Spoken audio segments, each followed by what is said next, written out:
इस फिल्म की कहानी जेनी नाम की एक 16 साल की लड़की पर आधारित है जो चरम सुख पाने के लिए घपाघप करने के अलग अलग तरीके अपनाती है। इसके बाद जेनी आगे क्या क्या कारनामे करती है ये हम आज की इस एक्सप्लेनेशन में देखने वाले हैं। हेलो दोस्तों, आज मैं जिस फिल्म को एक्सप्लेन करने वाला हूँ उस फिल्म का नाम है नॉट अनदर टीन और ये फिल्म 2001 में रिलीज हुई थी। मूवी की शुरुआत में हम जेनी नाम की एक टीनेजर लड़की को देखते हैं। जेनी एक पुरानी रोमांटिक मूवी देख रही होती है और उस मूवी को देखकर जेनी के अंदर घपाघप करने की इच्छाएं जागना शुरू हो जाती है। इसके बाद जेनी बाबा बंगाली का दिया हुआ हथियार निकालती है और उस हथियार को अपने मौत के कुएं में डालने लगती है। जेनी चरम सुख का आनंद लेने ही वाली होती है कि तभी वहाँ पर उसके डैड आ जाते हैं और उसे हैप्पी बर्थडे विश करने लगते हैं। अब वो हथियार अभी भी जेनी की मौत के कुएं में ही होता है, पर वो अपने डैड के सामने उस हथियार को बाहर नहीं निकाल सकती थी। तभी वहाँ पर उसके दादा दादी भी केक लेकर आ जाते हैं और उनके साथ चर्च के फादर और गली के कुछ बच्चे भी वहाँ पर आ जाते हैं। फिर वहाँ पर जेनी का डॉग आकर जैसे ही उसके ब्लैंकेट को खींचता है तभी जेनी का हथियार उसके मौत के कुएं से निकलकर बाहर उछलता है और सीधा आकर उसके केक पर गिर जाता है, जिससे सभी लोगों को पता चल जाता है कि जेनी अपने मौत के कुएं में क्या घुसा रही थी। इसके बाद जेनी के डैड उसे और उसके भाई को स्कूल छोड़ने जाते हैं। रास्ते में जेनी का भाई उसे बोलता है कि अब तुम्हें बॉयफ्रेंड बना लेना चाहिए, पर जेनी उसे मना कर देती है और बोलती है कि मुझे बॉयफ्रेंड की कोई जरूरत नहीं है। इस पर जेनी का भाई उसे बोलता है कि तुम्हें डैड का रूल तो पता ही है ना कि पहले तुम घपाघप करोगी और उसके बाद ही मुझे घपाघप करने का मौका मिलेगा। इसके बाद उनके डैड उन दोनों को स्कूल छोड़कर वहाँ से चले जाते हैं। फिर हम स्कूल में जैक नाम के एक लड़के को देखते हैं जो बहुत ही ज्यादा स्मार्ट था, जिस वजह से स्कूल की सारी लड़कियां उस पर फिदा थी।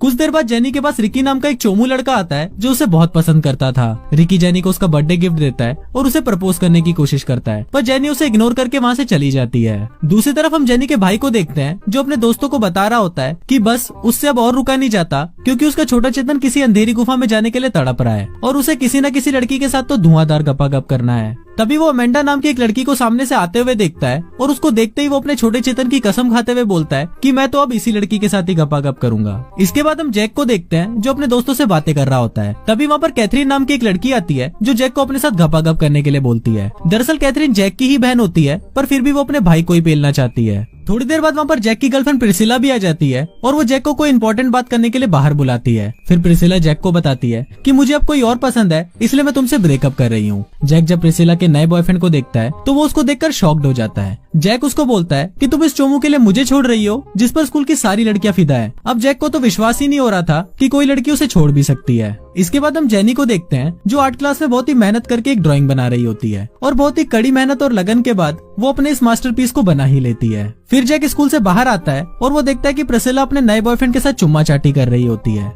फिर जैक का दोस्त उसे बोलता है कि प्रिसिला बहुत ही सुंदर है और इस बार भी प्रॉम क्वीन वही बनेगी। इस पर जैक उसे बोलता है कि ऐसा कुछ भी नहीं है और ये बस मेकअप का जादू है जिससे कोई भी लड़की सुंदर बन सकती है। इस पर जैक का दोस्त उसे शर्त लगाता है कि अगर तुमने स्कूल की सबसे चोमू लड़की को इस साल प्रॉम क्वीन बना दिया तो तुम ये शर्त जीत जाओगे। तभी सामने से जेनी आ रही होती है और जैक का दोस्त जेनी को देखकर बोलता है कि अब तुम्हें जेनी को ही पटाना पड़ेगा। अब जैक ये सब करना तो नहीं चाहता था, पर उसने शर्त लगाई थी इसलिए अब उसे ये करना पड़ेगा। इसके बाद हम जेनी को उसके क्लासरूम में देखते हैं जहाँ पर रिकी उसे अपने एक पोयम के जरिए बता रहा होता है कि वो उससे बहुत प्यार करता है, पर जेनी उसे सिर्फ एक पोयम समझकर इस बार भी इग्नोर कर देती है। दूसरी तरफ जेनी का हवस से भरा हुआ भाई और उसके दोस्त मिलकर एक प्लान बनाते हैं। वो लोग एसी की सीलिंग में घुसकर वहाँ से लड़कियों के लॉकर रूम में जाते हैं और उन्हें कपड़े बदलते हुए देखने लगते हैं, पर थोड़ी देर बाद वो सीलिंग टूटने लगती है और वो सभी सीधा जेनी की क्लास में आकर गिरते हैं, जिसके कारण उन तीनों को डिटेंशन मिलती है। इसके बाद जैक अपनी शर्त को पूरा करने के लिए जेनी के पास आता है और उसे अपने साथ डेट पर चलने के लिए पूछता है, पर जेनी जैक को मना कर देती है क्योंकि उसने पिछले 6 साल में आज तक जेनी से बात भी नहीं करी थी।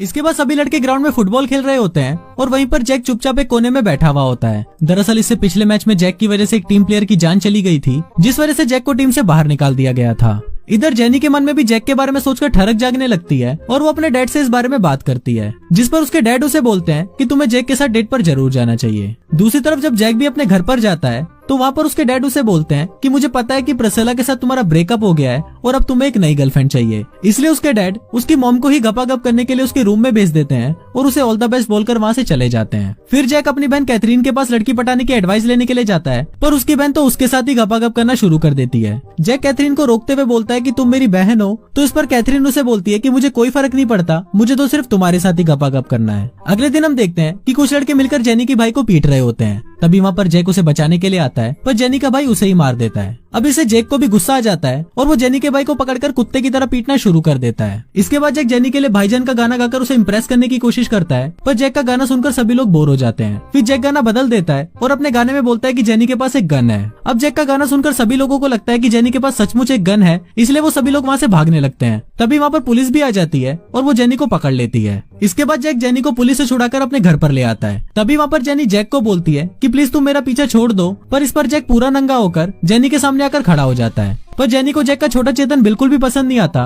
और वो वहाँ से चली जाती है। शाम को जैक अपनी बहन कैथरीन के साथ जेनी के घर पर आता है और वहाँ पर कैथरीन जेनी को पार्टी में जाने के लिए तैयार करती है। थोड़ी देर बाद जब जेनी तैयार होकर नीचे आती है तो वो इतनी सुंदर लग रही होती है कि उसको देखकर जैक का छोटा चेतन खड़ा हो जाता है। इसके बाद वो तीनों पार्टी में जाते हैं और पार्टी में सभी लोग जेनी को देखने लगते हैं क्योंकि जेनी बहुत सुंदर लग रही थी। कुछ देर बाद जेनी बहुत ज्यादा ड्रिंक कर लेती है और पार्टी में उल्टी सीधी हरकतें करना शुरू कर देती है। तभी वहाँ पर प्रिसिल्ला आती है और वो जेनी का सबके सामने मजाक उड़ाने लगती है, जिससे जेनी रोते हुए वहाँ से चली जाती है। रात को जैक जेनी को मनाने के लिए उसके घर पर आता है। थोड़ी देर तक बातें करने के बाद उन दोनों में नजदीकियां बढ़ती है और वो दोनों एक दूसरे को किस करने लगते हैं। वो दोनों एक दूसरे को किस करने ही वाले होते हैं, पर वो दोनों उस टाइम कंफर्टेबल नहीं होते, इसलिए वो इस प्रोसेस को बात के लिए छोड़ देते हैं। अगले दिन जैक जेनी के पास आता है और उसे मैच देखने के लिए इनवाइट करता है। अब जेनी भी जैक को पसंद करने लगी थी, इसलिए वो भी आने के लिए हाँ बोल देती है। अगले दिन मैच चल रहा होता है और जैक हमेशा की तरह कोने में चुपचाप बैठा होता है, पर इस बार जैक की टीम बहुत बुरी तरह से हार रही थी और टीम के कुछ प्लेयर को चोट भी लगी थी, जिसके कारण कोच जैक को खेलने के लिए भेजते हैं। पर हर बार की तरह इस बार भी जैक कुछ उखाड़ नहीं पाता और उनकी टीम बहुत बुरी तरह हार जाती है। मैच खत्म होने के बाद जैक काफी उदास बैठा होता है, पर तभी वहाँ पर जेनी आ जाती है और उसे समझाती है कि गेम में तो हार जीत चलती रहती है। थोड़ी देर बाद वहाँ पर जैक का दोस्त आ जाता है और वो उसे बोलता है कि आज हम तुम्हारी वजह से हारे हैं और अब मैं जेनी को सब कुछ सच बता दूंगा।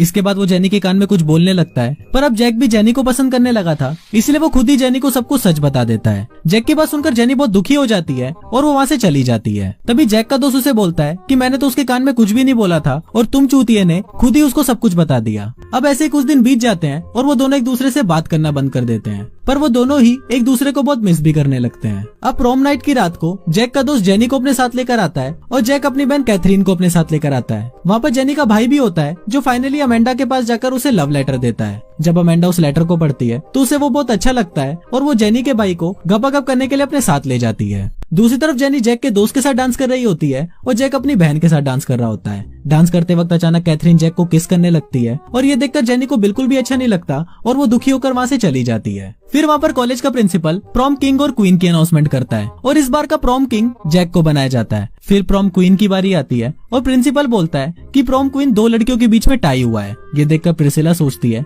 कि शायद उसके और जेनी के बीच में टाई हुआ है, पर वो दोनों लड़कियां तो कोई और होती हैं। इसके बाद जैक जेनी को ढूंढने के लिए जाता है और वहाँ पर उसका दोस्त बताता है कि जेनी घपाघप करने के लिए होटल रूम में गई है। जैक भागकर होटल की तरफ जा रहा होता है, पर तभी उसे रास्ते में रिकी मिलता है और वो जैक को बोलता है कि मैं भी जेनी को बहुत प्यार करता हूँ। फिर जैक होटल के रूम के पास पहुंचता है जहाँ पर उसे पलंग तोड़ने की आवाजें सुनाई देती है। अंदर जाने पर जैक को पता चलता है कि वहाँ पर प्रिसिला जैक के दोस्त के साथ ही घपाघप कर रही होती है और दूसरी तरफ प्रिसिला का बॉयफ्रेंड उसका वीडियो बना रहा होता है। फिर जैक जेनी को ढूंढने उसके घर पर जाता है तो वहाँ पर उसके डैड बताते हैं कि जेनी तो पेरिस जा रही है और अभी वो एयरपोर्ट पर है। फिर जैक भागते हुए एयरपोर्ट पहुंचता है और वहाँ एक फुटबॉल लेकर जेनी के मुंह पर मारता है, जिससे वो वहीं रुक जाती है। फिर जैक जेनी के पास आकर उसे अपने दिल की बात बताता है, जिसको सुनकर जेनी पेरिस जाना कैंसिल कर देती है। फिर वो दोनों एक दूसरे को किस करने लगते हैं और कुछ इसी तरह से ये फिल्म यहीं खत्म हो जाती है।